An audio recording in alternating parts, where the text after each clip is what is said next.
ಇವತ್ತು ನೂತನ ಸಂಸದರ ಕುಮಾರಸ್ವಾಮಿ ಅವರನ್ನ ಭೇಟಿಯಾಗಿದ್ರಿ, ಏನು ವಿಶೇಷ? ನಿನ್ನೆ ದೇವೇಗೌಡರ ಮನೆಗೆ ಹೋಗಿದ್ರಿ, ವಿಶೇಷ? ಕರ್ನಾಟಕದಲ್ಲಿ BJP JDS ಮೈತ್ರಿ NDA ಮೈತ್ರಿ 19 ಸ್ಥಾನಗಳನ್ನು ಗೆದ್ದಿದೆ. ವಿಶೇಷವಾಗಿ ನಮ್ಮ ಹಳೆ ಮೈಸೂರು ಭಾಗದಲ್ಲಿ ಒಂದು ರೀತಿ BJP JDSನ ಕಾರ್ಯಕರ್ತರು ಮಾಡಿರುವಂಥ ಪರಿಶ್ರಮದಿಂದಾಗಿ ದೇವೇಗೌಡರು ಕುಮಾರಸ್ವಾಮಿ ಅವರ ಜೊತೆ ಬರೋದರಿಂದಾಗಿ ನಮ್ಮೆಲ್ಲ BJPಯ ನಾಯಕರ ಪರಿಶ್ರಮದಿಂದಾಗಿ, ಕಾರ್ಯಕರ್ತರ ಪರಿಶ್ರಮದಿಂದಾಗಿ ಭಾಳ ದೊಡ್ಡ ಸ್ವೀಪ್ BJPಗೆ ಕರ್ನಾಟಕದಲ್ಲಿ NDAಗೆ ಇವತ್ತು ಕರ್ನಾಟಕದಲ್ಲಿ ಆಗಿದೆ. ಎಸ್ಪೆಷಲಿ ಹಳೆ ಮೈಸೂರು ಭಾಗದಲ್ಲಿ. ನಮ್ಮ ಕ್ಷೇತ್ರದಲ್ಲೂ ಕೂಡ 2,78,000 ವೋಟ್ಗಳ ಮಾರ್ಜಿನ್ನಲ್ಲಿ ಭಾಳ ದೊಡ್ಡ ಮತದಿಂದ ನಾವೆಲ್ಲ ಇಲ್ಲಿ ಗೆದ್ದಿದ್ದೀವಿ. ಆದ್ದರಿಂದ ನಿನ್ನೆ ದೇವೇಗೌಡರನ್ನ ಭೇಟಿ ಮಾಡಿ ಕೃತಜ್ಞತೆ ಸಲ್ಲಿಸಿ ಅವರ ಆಶೀರ್ವಾದ ತಗೊಂಡಿತ್ತು. ಇವತ್ತು ಕುಮಾರಸ್ವಾಮಿ ಅವರನ್ನು ಭೇಟಿ ಮಾಡಿ ಅವರ ಆಶೀರ್ವಾದ ತೆಗೆದುಕೊಂಡು ಬರುವಂಥ ದಿವಸದಲ್ಲಿ ನಮ್ಮೆಲ್ಲ ಕೆಲಸ ಕಾರ್ಯಗಳಲ್ಲಿ ಅವರ ಮಾರ್ಗದರ್ಶನ ಇರಬೇಕು ಅನ್ನುವಂಥ ಮನವಿ ಮಾಡಿ ಅವರ ಆಶೀರ್ವಾದ ತೊಗೊಂಡಿದ್ದೀನಿ.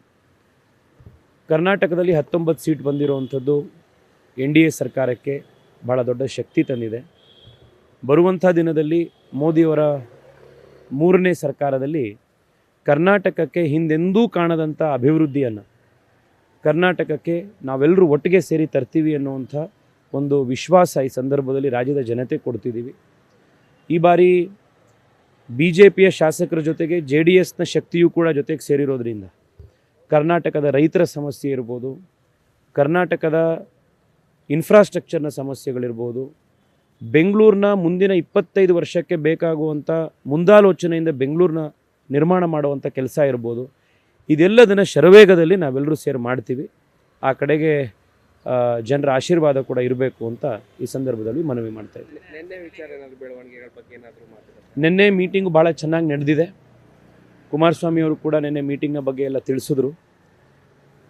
ಚಂದ್ರಬಾಬು ನಾಯ್ಡು ಅವರು ಮತ್ತು ನಿತೀಶ್ ಕುಮಾರ್ ಅವರು ಮತ್ತು ಚಿರಾಗ್ ಪಾಸ್ವಾನ್ ಅವರು, ಏಕನಾಥ್ ಶಿಂದೆ ಅವರು, ಅಂದರೆ BJPಯ ಎಲ್ಲ NDA ಮೈತ್ರಿ ಪಕ್ಷಗಳೆಲ್ಲರೂ ಕೂಡ ನಾವು ಬ್ಲ್ಯಾಂಕ್ ಚೆಕ್ನಂತೆ ಸಪೋರ್ಟ್ ಮಾಡಿದ್ದೀವಿ.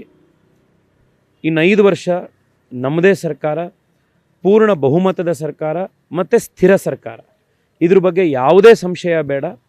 ಆದಷ್ಟು ಬೇಗ ನೀವು ಪ್ರಮಾಣ ವಚನ ಸ್ವೀಕಾರ ಮಾಡಿ ಅಂತ ಎಲ್ಲ ಮೈತ್ರಿ ಪಕ್ಷಗಳು ನಿನ್ನೆ ಮೀಟಿಂಗ್ನಲ್ಲಿ ಮೋದಿ ಅವರಿಗೆ ಸಲಹೆ ಕೊಟ್ಟಿದ್ದಾರೆ. ಮೋದಿ ಅವರಿಗೆ ಸಂಪೂರ್ಣ ಬೆಂಬಲ ಸೂಚಿಸಿದ್ದಾರೆ ಅನ್ನುವಂಥದ್ದು ನಿನ್ನೆ ಮೀಟಿಂಗ್ನಲ್ಲಿ ಆಯಿತು ಅಂತ ಹೇಳಿ ಕುಮಾರಸ್ವಾಮಿ ಅವರು ತಿಳಿಸಿದ್ರು.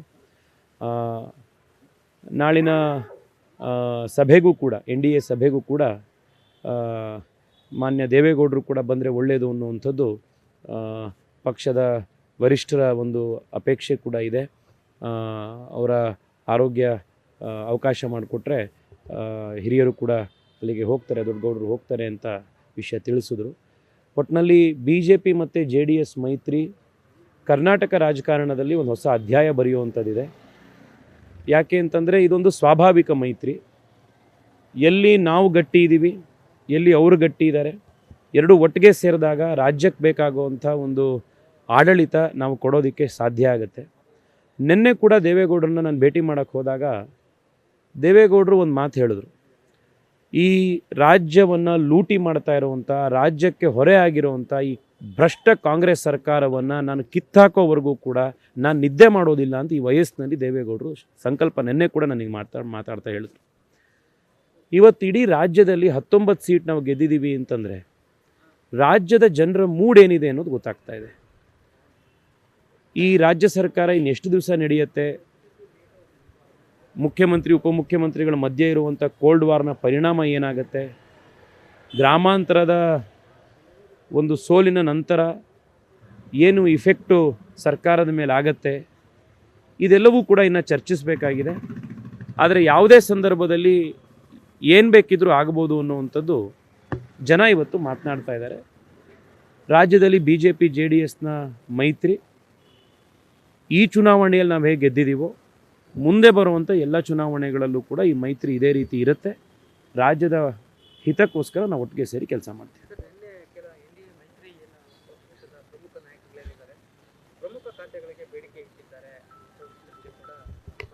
ಕುಮಾರಸ್ವಾಮಿ ಅವ್ರದ್ದು ಯಾವುದಾದ್ರೂ ಖಾತೆಗೆ ಸಂಬಂಧಪಟ್ಟಂಗೆ ಏನಾದ್ರು ಚರ್ಚೆ ಆಗಿದೆಯಾ? ಆ ಥರದ್ದು ಯಾವ ಚರ್ಚೆಗಳು ಇನ್ನೂ ಆಗಿಲ್ಲ. ಈಗ ನರೇಂದ್ರ ಮೋದಿಯವರು ದೇಶದ ಪ್ರಧಾನಿಯಾಗಿ ಪ್ರಮಾಣ ವಚನ ಸ್ವೀಕರಿಸಬೇಕು. ದೇಶಕ್ಕೆ ಒಂದು ಸುಭದ್ರ ಸ್ಥಿರ ಸರ್ಕಾರ ಕೊಡಬೇಕು ಅನ್ನೋದಷ್ಟೇ NDA ಮತ್ತು NDA ಮೈತ್ರಿ ಪಕ್ಷಗಳ ಎಲ್ಲರ ಒಂದೇ ಆಸೆ. ಇದು ಬಿಟ್ಟು ಇನ್ಯಾವ ರಾಜಕೀಯ ಚರ್ಚೆಗಳು ಲೆಕ್ಕಾಚಾರಗಳು ಸದ್ಯಕ್ಕೆ ಯಾರ ಇದರಲ್ಲೂ ಇಲ್ಲ. ದೇಶದ ಹಿತದ ಬಗ್ಗೆ ಎಲ್ಲರೂ ಕೂಡ ಕಾಳಜಿ ವ್ಯಕ್ತಪಡಿಸಿದ್ದಾರೆ. ಇಲ್ಲ, ಅದ್ರ ಬಗ್ಗೆ ಇನ್ನೂ ಚರ್ಚೆಗಳು ನಡೀತಾ ಇದೆ. ಅದ್ರ ಬಗ್ಗೆ ಮತ್ತಷ್ಟು ಕ್ಲಾರಿಟಿ ಸಿಕ್ಕಿದಾಗ ನಿಮ್ಮೆಲ್ರಿಗೂ ವಿಷಯಗಳನ್ನು ತಿಳಿಸ್ತೀನಿ. ಧನ್ಯವಾದ. Thank you. ನ್ಯೂಸ್ ಫಸ್ಟ್ ನಿರ್ಭೀತಿಯಿಂದ ನಿಮ್ಮ ಪರವಾಗಿ.